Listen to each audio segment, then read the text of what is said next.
is confirmed by the growing interest of other countries demonstrate to join our grouping. Amongst the many results of the summit meeting of today, I could stress the enhancement of the BRICS, including new members. As President Ramaphosa just said, it's with great pleasure that Brazil gives the welcome to the BRICS, to Saudi Arabia, to Argentina, to the new members, to Egypt, to the United Arab Emirates, to Ethiopia, and to Iran. Now, the GDP of the BRICS is going up to 37% of the world GDP in terms of purchasing power and 46% in terms of the world population.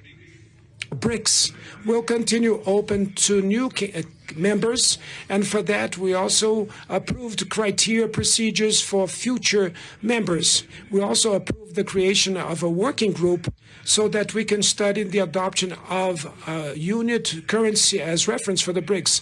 This measure could increase our options for means of payment and reduce our vulnerabilities. I would like to stress the decision that was made to the reform of the global governance, and especially in relationship to the UN Security Council. And last but not the least, I would dedicate a special message to my dear Alberto Fernandes, President of Argentina, great friend of Brazil and of the developing world. We will continue to move forward side by side with our brothers Argentinians in another international forum.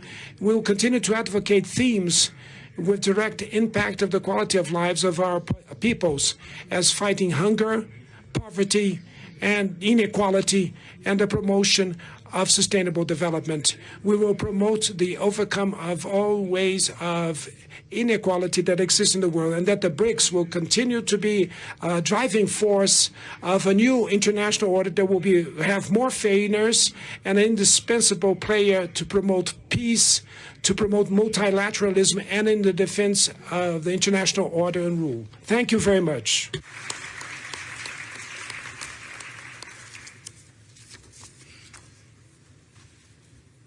Thank you.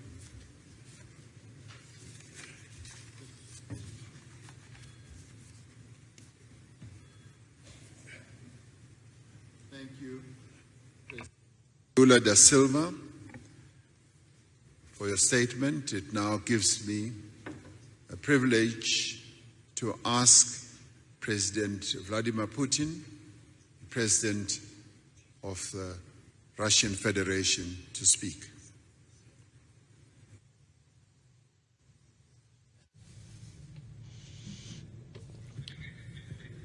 Your Excellency, Mr. President, dear friends, dear colleagues, just like other participants of today's event, I would like to thank our South African friends for the efforts they have made during our joint work. I appreciate their efforts, and I would like to note, as it turned out, this was a challenging work, and President Ramaphosa showed unique diplomatic mastery as we negotiated all the positions, including when it comes to BRICS expansion. Just now, Brazilian counterpart, President Lula da Silva, highlighted the most important aspects for all of us, and I would like to especially emphasize the issues for mutual currency settlement, united currency issue.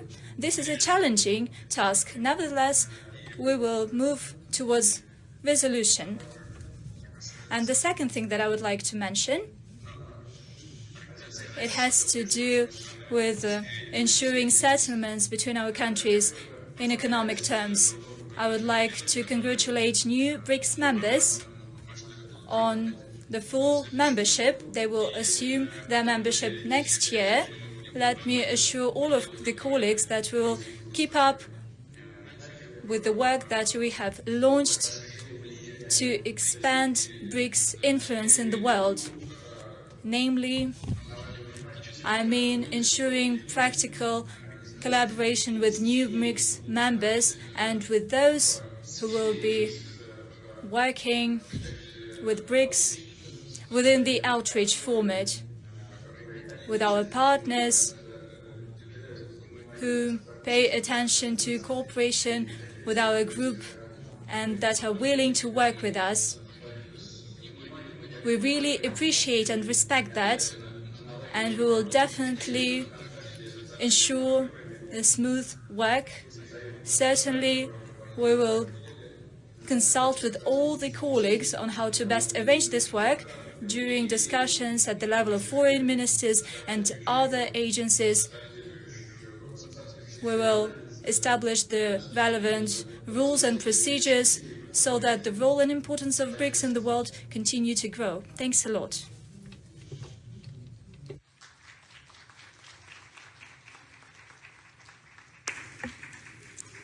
Thank you, President Putin, for your statement. We now call upon Prime Minister Narendra Modi, the Prime Minister of India. I asked him this morning whether the lunar module is still firmly on the ground on the moon, and he said yes. So yesterday we congratulated India for landing a lunar module on the moon. So maybe he'll be outlining the scientific aspects of how the lunar module is going to proceed forward. Prime Minister.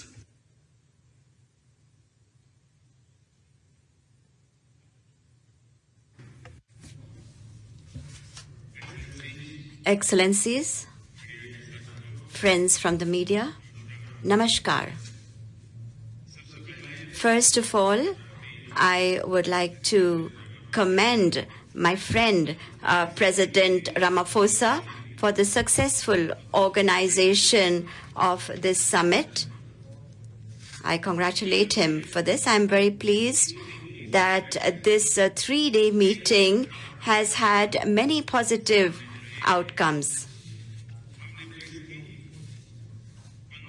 On the 15th anniversary of BRICS, we have taken the important decision to expand it. As I had said yesterday, India has always fully supported the expansion of BRICS membership. India has always believed that the addition of new members will further strengthen BRICS as an organization, and it will give our shared efforts a new impetus. This will also strengthen the belief of many countries in the world in a multipolar world order. I am pleased that our teams have together agreed on the guiding principles, standards, criteria, and procedures for the expansion. And on the basis of these, we have agreed to welcome into BRICS Argentina, Egypt, Ethiopia, Iran, Saudi Arabia, and the UAE. First of all, I would like to convey my heartfelt congratulations to the leaders and people of these countries. I'm confident that together with these countries, we will be able to infuse new momentum and new energy into our cooperation. India has had very deep and historic relations with all of these countries. With the help of BRICS, new dimensions will be added to our bilateral cooperation also. For the other countries that have expressed a desire to join BRICS, India will contribute towards building a consensus for them to be a part of BRICS as partner countries. Friends, the expansion And modernization of BRICS is a message that all institutions in the world need to mold themselves according to changing times. This is an initiative that can be an example for reforms in other global institutions that were established in the 20th century. Just as my friend President Ramaphosa mentioned about the moon mission of India, there were so many words of congratulations. And since yesterday, I have been here and have received so many words of congratulations from everybody and all across the world, in fact. This success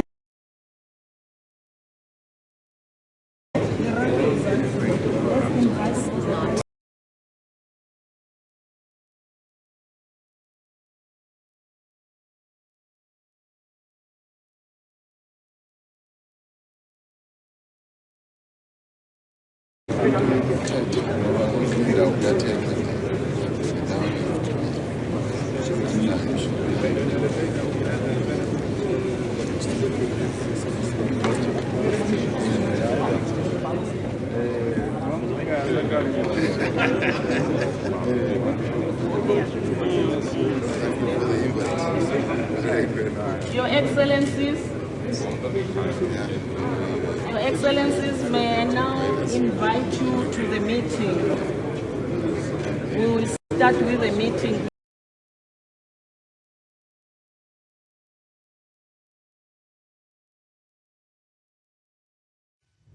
Okay.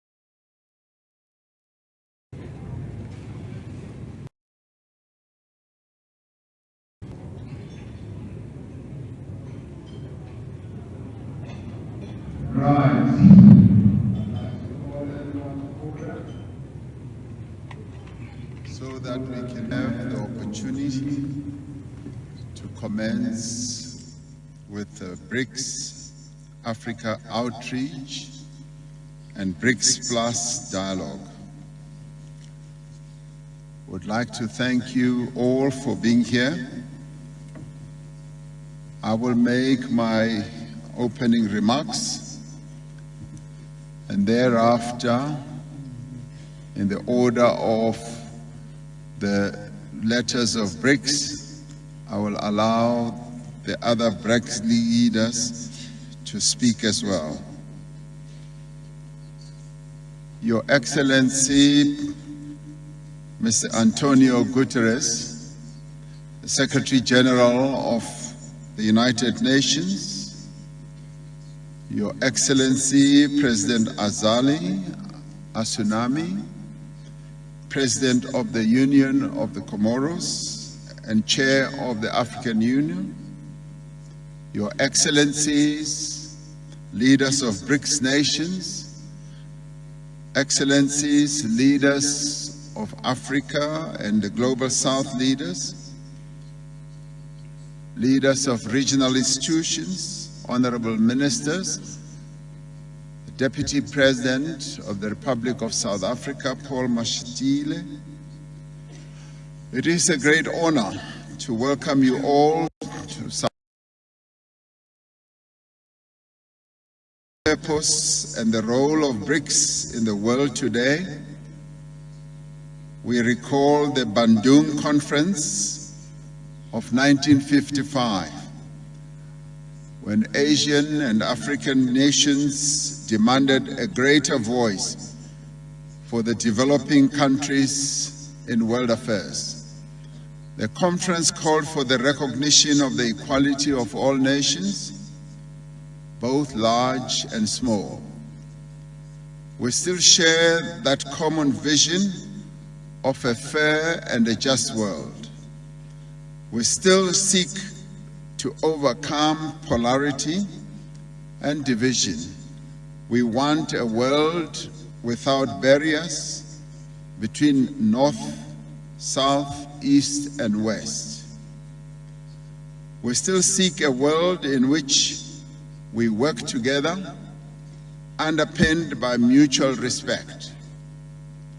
Through the 15th BRICS Summit and this dialogue, we should strive to advance the Bandung spirit of unity, friendship, and cooperation.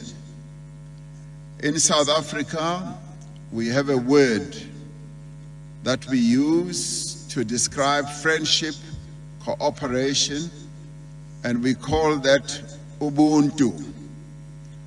Ubuntu is a practice based on the understanding that our success, our prosperity, and well-being depends on the success, prosperity, and well-being of others.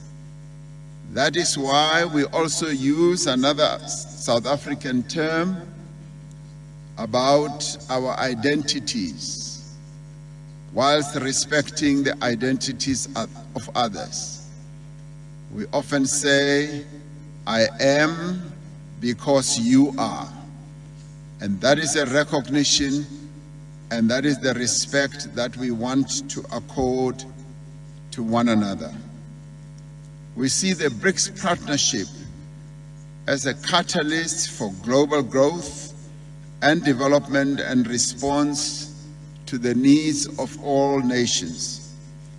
It is the right of Africa and the entire global South to fully reap the benefits of global trade and investment. Without trade and investment, our economies cannot thrive and our people's material conditions cannot improve. As the African continent, we are determined that the continent's substantial resources are harnessed for the benefit as well as for the development of the people of Africa. The African Continental Free Trade Area, once fully operational, will unlock the benefits of the continental market and generate substantial opportunities for African countries, but also for other countries. To make use of these opportunities, Africa is looking to BRICS partnership to unlock infrastructure and development financing. This was part of the founding vision of the new development bank. This bank is playing a leading role in efforts to increase the resilience of the global South and to bring fairness to the global trading system, the financial system, and to strengthen BRICS currencies. We have to reform global economic, financial, and political, as well as the multilateral trading system, so that we can create a conducive environment for fair trade. While many countries of the global South are seeking significant progress in industrialization, in technological development, in innovation, and the digital economy, they are not fully reaping the economic benefits of their efforts. By working together, by sharing skills and capabilities, by mobilizing resources, we will be able to give renewed impetus to the global growth and sustainable development. We need to move beyond expressions of solidarity towards inclusion mutually beneficial economic cooperation as well. We trust that this dialogue that is being attended by some 65 countries will provide leadership, vision, and hope as we strive together for a better Africa and for a better world. It is for this reason that I welcome you all warmly, and I welcome you all on behalf of the BRICS leaders who have just issued their declaration, which outlines a number of important aspects. The BRICS leaders have also taken a decision to expand the BRICS membership, and that announcement having been made, we welcome those new members, but at the same time, that is the first phase, and other phases will follow, and we welcome various other countries in the partnership of the BRICS countries. So thank you very much, and thank you for being here. I thank you.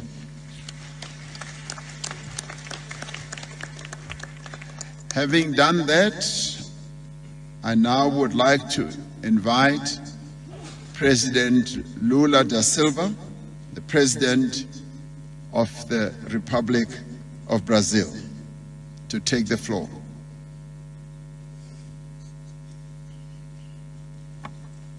Obrigado, Presidente Ramaphosa.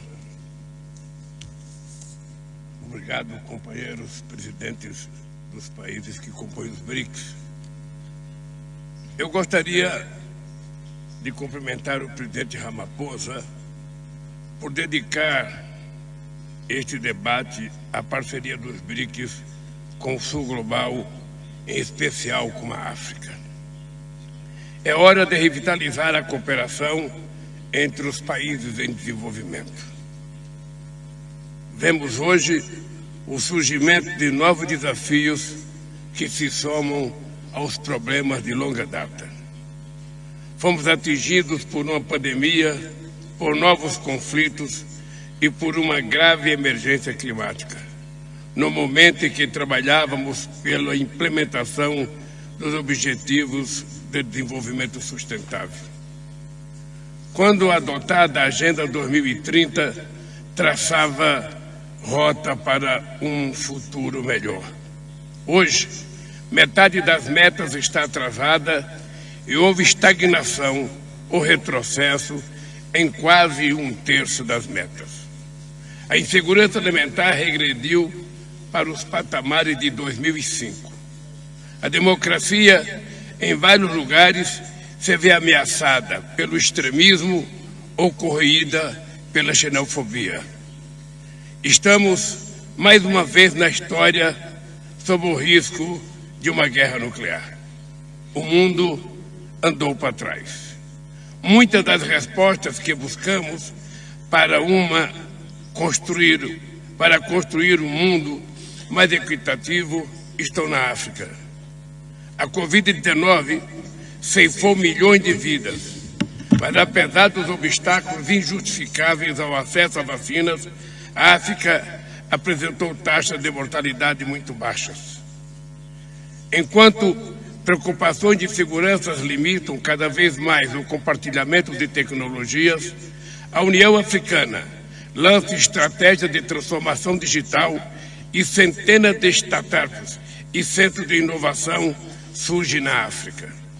Ao mesmo tempo em que proliferam medidas unilaterais que ameaçam a integridade do regime comercial, o continente africano se transforma na maior área de livre comércio do planeta, com 1 bilhão e 300 milhões de pessoas e um PIB combinado de 3 trilhões e 400 bilhões de dólares. À medida que órgãos multilaterais falham ao responder às ameaças à paz, a União Africana assume crescente protagonismo na resolução de conflitos. De um lado, alianças excludentes renascem e acirram tensões, e de outro, países africanos e latino-americanos se unem para preservar a zona de paz e a cooperação Atlântico Sul. Mas assim, como em outras regiões na África, também ficam evidentes os grandes constrangimentos impostos a países em desenvolvimento. As promessas da globalização não se cumpriram. Muitas nações se veem hoje tolhidas por dívidas impagáveis. Nos últimos anos, o volume de recursos direcionados a países do sul global, via comércio e investimentos, vem diminuindo. A maior parte do mundo em desenvolvimento depende da exportação de commodities, cuja demanda é volátil, e da importação de